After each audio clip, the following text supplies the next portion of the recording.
परिजनों का रो रो कर बुरा हाल हो चुका है। तो वहीं इस घटना को लेकर के लोगों में काफी आक्रोश है, जहां आए दिन इस प्रकार की घटना मिथिलांचल में घट रही है। सीतामढ़ी में एक युवक की गला रेत कर हत्या, आए दिन इस प्रकार की अपराध की घटनाएं देखने को मिलती है। तो वहीं आपको बता दें कि सीतामढ़ी जिला के कन्हौली थाना क्षेत्र के रामनगरा स्थित इंडो नेपाल बॉर्डर पर एक शव मिली है, जहां शव की पहचान रामनगरा निवासी 26 वर्षीय रणधीर पासवान के रूप में की गई है। तो वहीं इस घटना की सूचना मिलते ही लोगों की काफी भीड़ जुट चुकी थी इंडो नेपाल बॉर्डर पर। वहीं इस घटना की पता तब चली जब सुबह सुबह लोग इंडो नेपाल बॉर्डर की तरफ घूमने के लिए गए, तो सुबह सुबह उन्हें इंडो नेपाल बॉर्डर पर शव मिली। इस शव को लेकर के लोगों में काफी कौतूहल का विषय बन गया कि आखिर ये शव है किसका। तो वहीं जिस प्रकार से ये घटना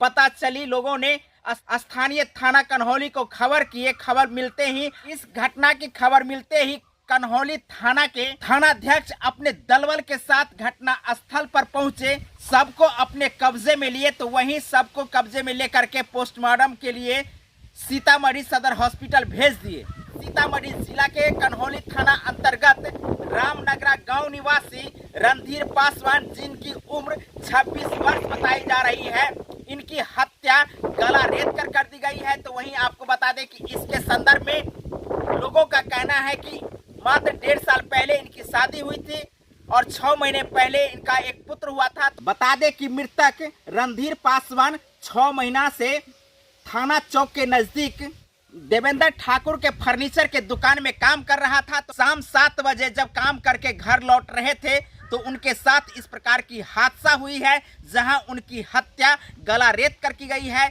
और गला रेत कर हत्या करने के बाद इनके शव को भारत नेपाल बॉर्डर पर फेंक दी गई है। जहां इस खबर की भनक परिवार को लगी है, तो वहीं परिवार की क्या हालात है ये आप समझ सकते हैं। परिवार में जो इकलौता कमाने वाला था वो आज इस दुनिया में नहीं है, तो परिवार की हालात आप समझ सकते हैं। तो इस प्रकार की घटना को लेकर पूरा परिवार मर्माहत है। तो परिजनों का रो रो कर बुरा हाल हो चुका है। तो वहीं इस घटना को लेकर के लोगों में काफी आक्रोश है, आप समझ सकते हैं। जहां आए दिन इस प्रकार की घटना मिथिलांचल में घट रही है, तो वहीं मिथिलांचल के लिए इस प्रकार की घटना फिर से प्रश्न चिन्ह खड़ा कर दिया है कि आखिर मिथिलांचल में ऐसी घटना कैसे हो रही है।